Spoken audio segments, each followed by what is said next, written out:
ঈদযাত্রার স্বস্তিদায়ক ও নির্বিঘ্ন করতে আগামীকাল থেকে ৫ জোড়া বিশেষ ট্রেন চলবে বলে জানিয়েছেন রেলমন্ত্রী শেখ রবিউল আলম। জানান, নতুন করে যুক্ত করা হয়েছে ৫১টি কোচ। সকালে কমলাপুর রেল স্টেশন পরিদর্শন শেষে এসব কথা বলেন তিনি। আর ৫ জোড়া অর্থাৎ ১০টি স্পেশাল ট্রেন এখানে আছে। আমাদের ৫১টি কোচ আমরা যুক্ত করেছি নতুন করে ঈদের সময়। সার্ভিসটা ভালো, পরিবেশটা ভালো, শিডিউলটাও ভালো, টিকিট যে বিক্রি হয়েছে সেখানে কোনো অনিয়ম বা সিন্ডিকেট এরকম হয়নি। সবসময় ঈদ লাগছে মনে, খুশির জোয়ার সবখানে। আরে ঈদ লাগছে মনে, বিকাশ পেমেন্ট সবখানে।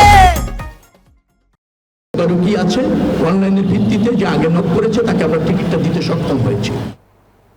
এ বিষয়ে বিস্তারিত জানাতে কমলাপুর রেল স্টেশন থেকে যুক্ত হচ্ছেন আমাদের সহকর্মী মাহমুদুল হাসান ইমন।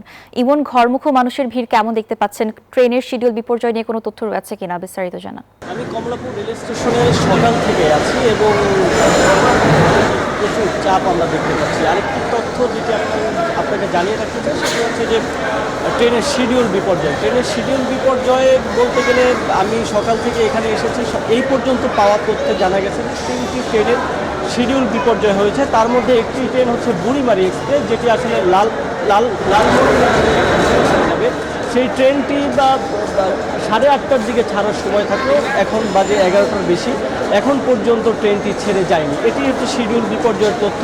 মোট 3টি ট্রেনের শিডিউল বিপর্যয় ঘটেছে। কিন্তু কিছুক্ষণ আগে রেলমন্ত্রী শেখ রবিউল এসেছিলেন এখানে এবং তিনি এসে যেটি জানিয়েছেন আসলে শিডিউল বিপর্যয়গুলো পথের বিভিন্ন সমস্যার কারণে আসলে ঘটছে, সেক্ষেত্রে তাদের আসলে কিছু করার নেই, কিন্তু তারা যথেষ্ট চেষ্টা করছেন যাতে শিডিউল বিপর্যয় না ঘটে। তিনি আরও পরিদর্শন করে আমাদেরকে যেটি সার্বিক পরিস্থিতি নিয়ে জানিয়েছেন যে কমলাপুর রেলওয়ে স্টেশনের সার্বিক পরিস্থিতি ভালো, যাত্রীরাও খুশি বলে তিনি আমাদেরকে জানিয়েছেন।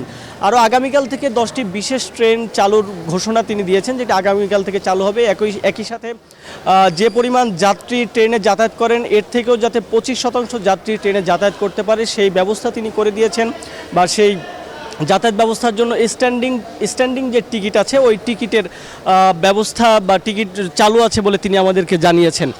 আমরা এখানকার যাত্রীদের সাথে কথা বলেছি। যাত্রীরা আসলে মূলত শিডিউল বিপর্যয় নিয়ে মূল প্রকাশ করেছেন যে আসলে লালমনিরহাটের শিডিউল বিপর্যয় নিয়ে তাদের অভিযোগ রয়েছে। তবে স্টেশন মাস্টারের সাথে আমরা কথা বলেছি, তিনি আমাদেরকে যেটি জানিয়েছেন যে শিডিউল বিপর্যয় লাঘবে তারা যথেষ্ট চেষ্টা করছেন, কিন্তু আসলে তারা পথে যে কোনো ধরনের সমস্যার কারণে শিডিউল বিপর্যয় হচ্ছে, এটি আসলে তারা যথাসম্ভব চেষ্টা করছেন শিডিউল বিপর্যয় ঠেকাতে। আমরা আরো কথা বলেছি যাত্রীদের সঙ্গে, যাত্রীরা আমাদেরকে জানিয়েছেন ট্রেনের যাত্রা তুলনামূলক স্বস্তিদায়ক। ইমন, আপনাকে ধন্যবাদ।